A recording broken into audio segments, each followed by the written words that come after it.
the story is essential. And I think it's all about, finding the sweet spot between, your vision, your technique, and the story, right? It's all about finding that sweet spot. Hi, I'm James Taylor, business creativity and innovation keynote speaker, and this is The Creative Life, a show dedicated to you, the creative.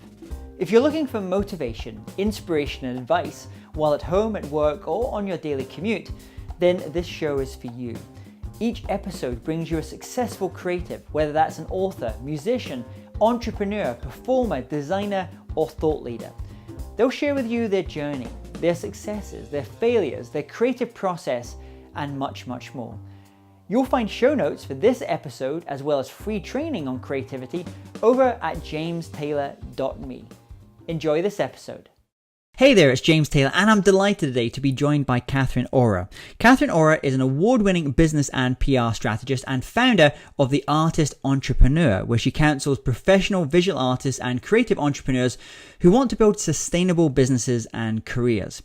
After working as a PR professional for multinational corporations and then for art galleries in Paris and North America, she decided to create The Artist Entrepreneur, a business which seeks to bridge the gap between creativity and being business savvy. Catherine and her team do this by offering strategic consulting services to help artists, art galleries, and other artistically related businesses and organizations reach their professional goals. It's my great pleasure to have Catherine with us today. So welcome, Catherine. Oh, so nice to be here, James. Thanks for having me. So share with everyone what's happening in your world just now. Oh my God, so much is going on right now because artists are finally embracing their entrepreneurial side, right? So I'm so excited to be supporting, whether it's one-on-one or in group settings, in French and in English, because I work in both languages, artists who are ready to show up as entrepreneurs and support them in that journey, which is a very exciting yet challenging one. So I mentioned there you've had this interesting career from corporate to working in galleries. Take us back. Where did this love and interest in art and helping artists, where did it begin for you? Well, my interest in art started as very young. I believe that it's so important to bring children of elementary level outside the classroom and into museums, because that's where I first fell in love with visual arts around 6 years old. And I was always interested, but not so much as an artist, a maker, but more as an observer of the art. So art history, all of these things was really something that interests me. And then later in college, I was taking art history classes. But my teacher told me when I was really excited to continue postgraduate in art history to not do that. Don't go there. You'll never get a real job. You'll never have a good career. Go do something else. Like, can't you do marketing or something like that? So that's exactly what I did. And I followed that path for a few years. I studied marketing, PR. I went up the corporate ladder, but I was miserable. And one day I realized that, the only person that can change my situation is myself. And I applied to study the art history and art business at Christie's in France. So that's what took me to Paris. And I studied there for a full year. I left my corporate job, obviously. And that's really what took me into a new path of really working in the arts, meeting artists, and also realizing that if you are committed to a process, if you're committed to a different outcome, it's all possible. You just need to set yourself up for success, and it's all possible. And the role that you and your team fulfilled is really helping them bridge this creativity that they're doing with the kind of business savvy side of things and the marketing. Can you remember, was there a particular time when you were talking with an artist or working with a client when you felt actually this is a gap in the market? This is something that it seems to be artists need help with and they need support with. It's funny you ask, because I have a very clear vision of when that happened. It was something happened in 2008. Well, two things happened, right? So there's such a thing as Facebook, right? That started really growing. And there was the economic crash, right? So those two things came together. And I remember I was working in an art gallery. We had a show. The show sold really good considering the economic situation. And the artist that was showing actually came to me and said, like, you're selling so well, like it just seems so easy for you, and like can you give me some tips, because I have no idea how to do this, and I feel like I'm bugging people, or I'm being like pushy, or I just don't talk enough. I don't know. And by the way, have you heard this thing like Facebook? Like, I'm hearing that I need to be on it, kind of share my art, but I thought this was just like to pick up girls. Like, I don't really know. And then, and how about a website? Like, do I need a website? So all of these questions hit me, and I was like, well, yes. Like, I'm more than happy to share this insight and my knowledge and my understanding of how communications and marketing work to support you, because with the economic downturn, a lot of galleries closed, or a lot of galleries had to downsize, and the type of support that they used to give visual artists, especially, wasn't available anymore, right? So artists didn't have to have a website. The gallery website would do the job, right? But now, the type of support they're getting is different. They need to build their brand. They need to develop their own marketing initiatives. And also, collectors are more savvy buyers, right? They're on Google, they're looking for the artist, they're trying to know more. They want to establish that deep connection with the artist and what they're about before they're ready to buy. So all of this came together, and I started talking to some artists, and I said, well, I'm thinking about maybe doing more consulting work. Would you be interested if I did offer these services? And I started doing like pilot projects, right? Beta projects, which is something I recommend anyone who's starting a business, right? To test what it is that you want to offer. You were testing that product market fit. You were seeing what the market would take. Exactly. Yeah. So testing it and seeing what works, what doesn't, before I officially launched the Artist Entrepreneur. So yeah, that's pretty much how it all came together. I think of art and I think of business as sometimes not being the easiest of bedfellows. I've met a lot of artists, musicians, creatives over my years who really look down to any commercial, there's a certain attitude towards it as selling out. I'm not selling baked beans here. I'm selling, this is art that I'm creating. So when you're working with, does that still exist? Because we're now obviously in a time with, I'm here in the UK just now. So we had the young British artists, we had Damien Hirst, and we had all these people who were very, very comfortable with commercial, being successful in that way. So, but there's that still that sense of that creativity, art, and business should never be together. Does that still exist? And if it does, how do you start having a conversation with artists about marketing and brand building? Yeah, you see me smiling because it obviously still exists, and I can say that in my time that I've been in business, I have received nasty emails from people who think that I'm just out there to kind of take advantage of artists. And I think there's room for everybody. And if you prefer to just stay where you are and just, do what you're doing, and you don't want to market yourself, it's a decision, and I respect it. But I think some artists are ready for more, and they know that if they want to make a bigger impact into the world, they need money to do that, right? Mm-hmm. So they need resources. And if you don't know how to sell or market, it's going to be very difficult for you to get those resources that you need to create the work that's going to create the impact that you want to make. And, selling and marketing doesn't necessarily mean putting the energy in selling the work itself, right? Maybe it's selling an idea. Oh. Maybe it's being able to show up in a meeting to develop partnerships and work with other people and do something greater than what you could be doing just by yourself, right? Or setting up a team so that you can have support in your business, in your studio, in your practice. So it's not just about, I don't know, creating an online store or selling at a fair. It's all about what it is that you want in terms of business and what it is that you need to reach, like I said, to bridge that gap, right? To reach it. So sometimes it is selling the artwork itself, but sometimes it's just being able to show up in a professional manner so that the person in front of you will take the time to listen to your idea and engage and maybe be part of it as well. So earlier last week, I was at the Louvre Gallery in Abu Dhabi. They just opened up the beautiful Louvre and the incredible works there. And as I'm walking around this gallery, and it has some of the finest pieces of Western and international art over this centuries. It's an incredible place. And I was wondering, well, why is that particular artist, for example, so they would have Manets or Monets, or they would have Van Goghs, or they would have these great artists. Is it all, the question I was posing to myself, was it all about the quality of the art?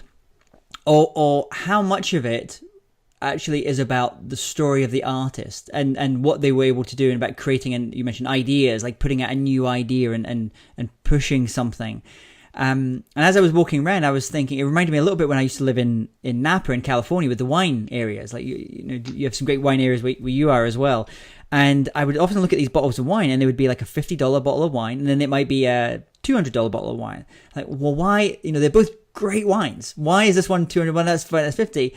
And when I spoke to the winemakers, they would often say it's because not only are we making great wines, but we're telling a better story, or a more interesting story for this particular market. And wines will kind of go in and out of fashion, but there's a certain quality. So I'm wondering, like, for you, working with all these artists all the time, how do you help them find the stories to tell?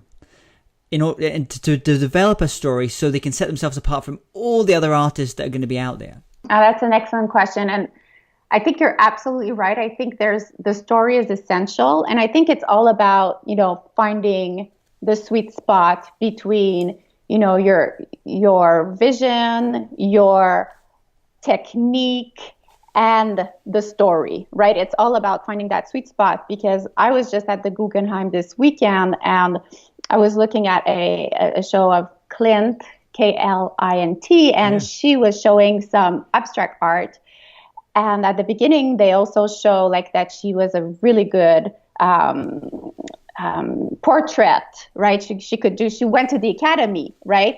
So, and she's a really good landscape painter and all of that. Like, she has the technique, which gives her the credibility to then show up and do amazing abstract art, right? So anyway, so yes, the technique was there, but it was also the entire story and everything that pushed her to create that art. Anyway, if you're in the area and can see that show, I highly recommend it. So now to go back to your question about how do you work on that story, I think probably most artists and most people in general, you're way too close to it, right? You're so close to your story, you don't even see there's a story. So when I start working with artists, it's probably the first conversation that we have, right? The why behind the work, right? The Simon Sinek's, people don't buy what you do, they buy why you do it. Well, in the arts, it couldn't be more true.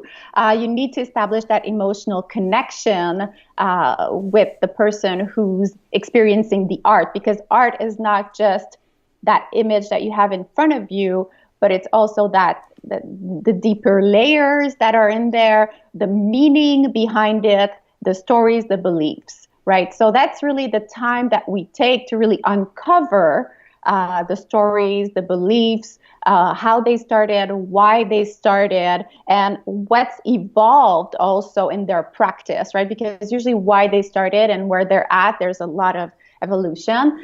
And I think one of the best tools to do that is journaling. Journaling is a good place to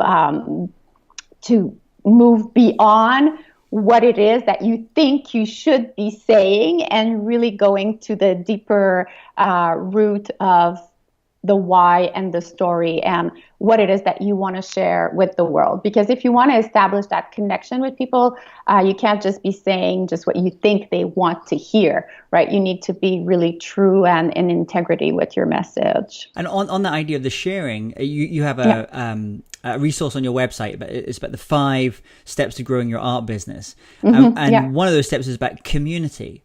Yes. And so I'm interested, like that sense of, if I think about, as an outsider thinking about an artist, I think about them as the solitary person that's in their studio working on their art. And I don't think so much about community or what role community has. So what role does community play in being able to not just support an artist commercially, but also to support an artist creatively? One thing I've noticed and I've learned, because you go into a project like the Artist Entrepreneur with your own beliefs and thinking, okay, this is how it needs to happen, and I'm going to teach them, the artists, this is how you need to do this. But really, since I've started this, I think I've learned more from artists than I've actually teach them, right? And what I've learned is it's a very lonely career, right? Because first, you're in your studio. So this myth that, they want to stay in the studio and they don't want to see anybody is more or less true. Yes, a lot of artists are introvert, but there's also a lot of fear around being an artist. There's a lot of misconceptions, misunderstanding, feeling that people don't really get you. So I'm going to protect myself and I'm not going to go into the world. That way I won't be criticized, or, I can do my own thing and everybody's going to leave me alone. But then at some point it becomes really lonely, because one thing that I hear from all the artists that I work with is, I want to make an impact, right? I have these beliefs. I want to change something. I'm not happy with the way the world is right now, and I want to make it a better place, right? And the only way to do that is to get out of the studio, is for people to experience the work, right? But it requires courage. A lot of people don't realize how much being creative requires courage. And that's where the community can come in and support you, whether it's a community of artists, whether it's a community of collectors, or just industry peers, because doing it all by yourself without any feedback, without any support, it can be very difficult, very lonely. I have a group program called the Artist Entrepreneur Lab. And when people join, they join because they want my coaching and they want the video trainings. But really, the reason why they stay is the community. Yeah. It's the people. And they tell me oh, I don't know if I'm going to join, but I'm just going to listen to the videos. I don't think I'm going to really, participate in the conversations. I'm more of a loner. And next thing you know, they're the ones who are the most involved and the more, because they realize that, oh, you know what? There's other people who feel exactly like me. They have the same blocks as me. They have the same wins as me, and they get it. And it's not everyone who has people who get them in their immediate circle, right? So reaching out and creating that community is essential for the sustainability of the career, I find, anyway, with the experience of the artists I've worked with. And you mentioned about what you've learned from working with many of these artists. Talk about your own creative process. Where do you go to get ideas? Obviously, you're talking about business ideas, marketing ideas. Where do you go to get inspiration? Well, one thing I've learned is that inspiration rarely happens 6 inches away from the computer, right? So you need to get up and move away from the computer, which was something I used to be I'm a very driven person, so I'm just going to push through it, right? I'm just going to push through it and I'm going to make it happen. But really, I was making myself a huge disservice. So for me personally, it happens when I'm cooking. That's when cooking is probably one of the places where I'm just so in the moment. I'm so focused on what I'm doing that's when the ideas come from. Journaling, I'm a huge journaling fan, like I said earlier.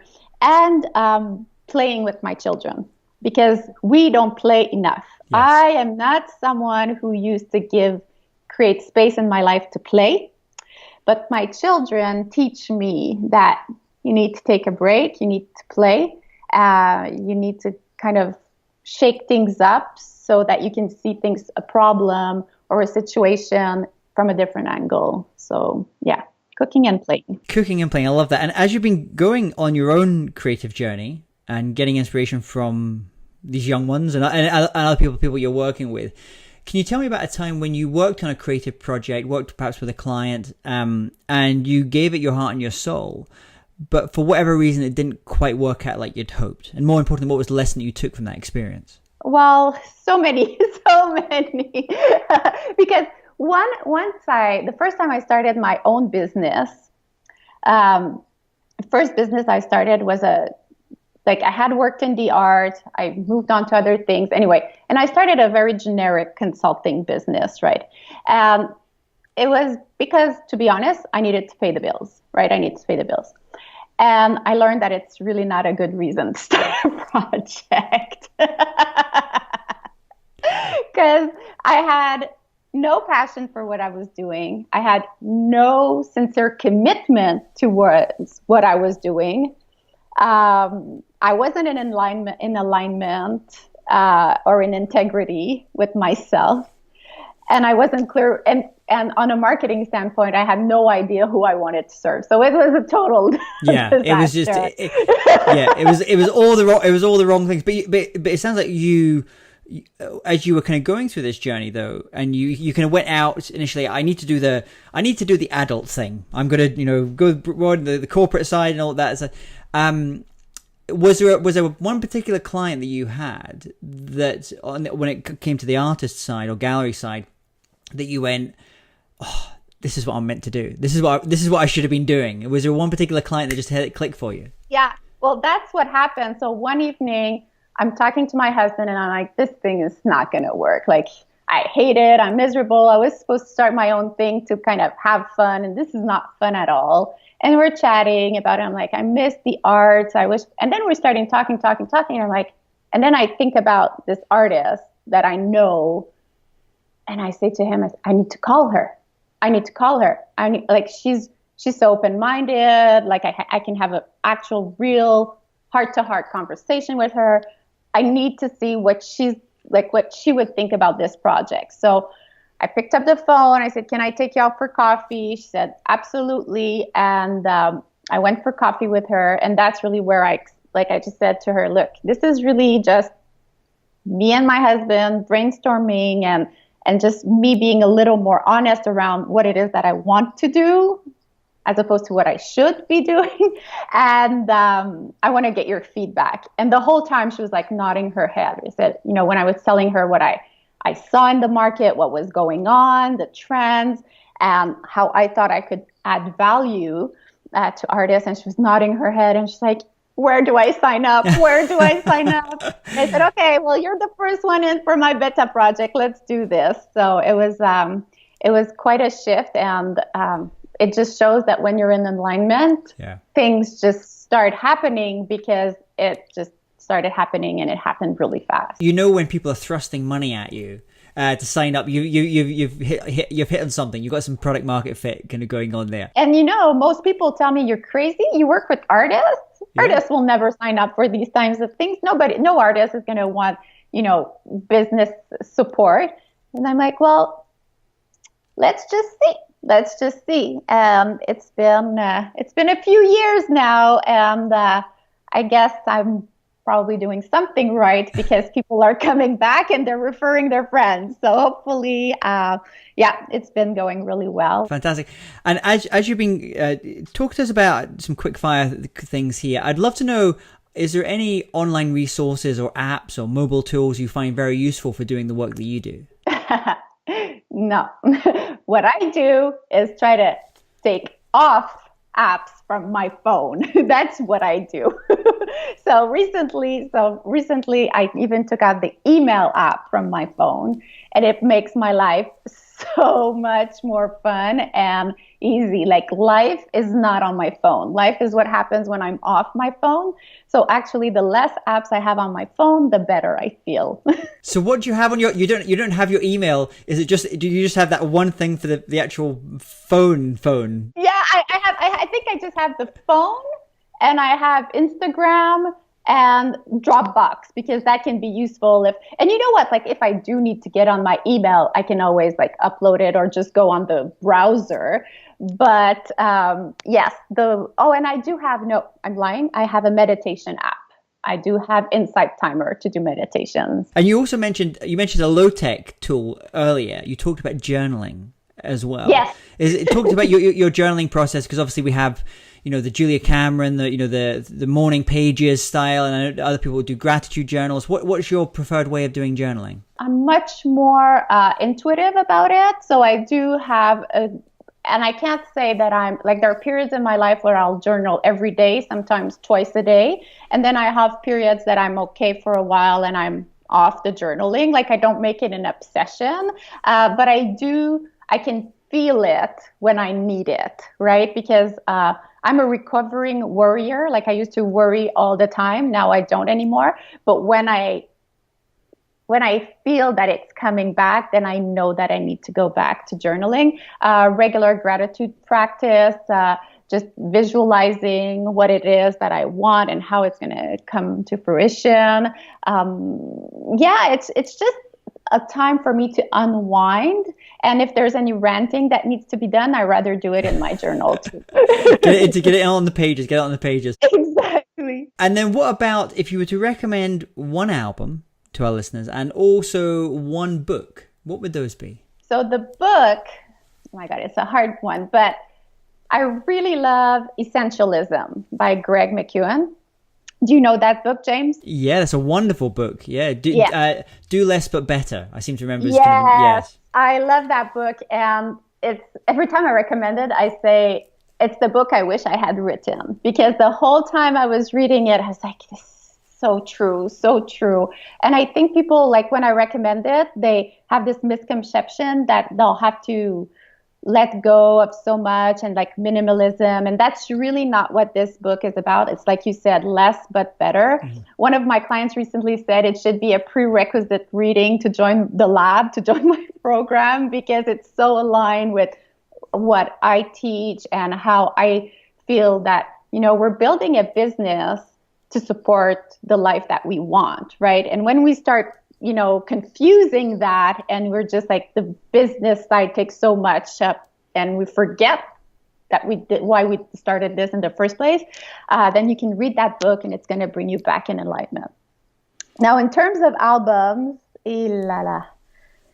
I'm not the right person to ask, because probably I'm going to recommend like Polly Tell's Super Ladies of the 80s or something like that. Like, I'm just like a really awful late 80s fan. So I like everything that's 80s music. And actually, you mentioned they're talking about the essentialism. It's also interesting seeing how the other day someone introduced me to Marie Kondo's work. I love Marie Kondo. The Magic of Tidying Up. And my wife and I got completely obsessed about Marie Kondo, Magic of Tidying Up. And the other day, someone had contacted me about keynoting at a conference. I was looking to see who the other speakers were.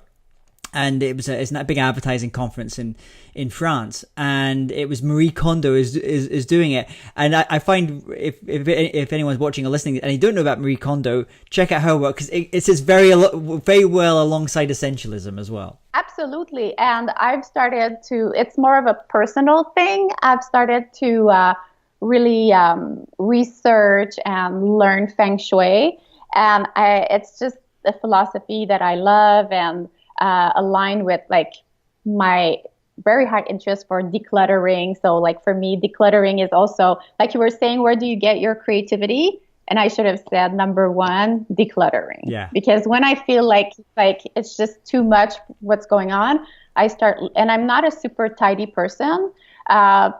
So that's when I know, like I look around, like right now I'm looking around, I'm like, yeah, I need to schedule a couple of hours of decluttering. Need to get creative again, decluttering for creativity. And then I want you to imagine for a second, Catherine, that you woke up tomorrow morning and you have to start from scratch.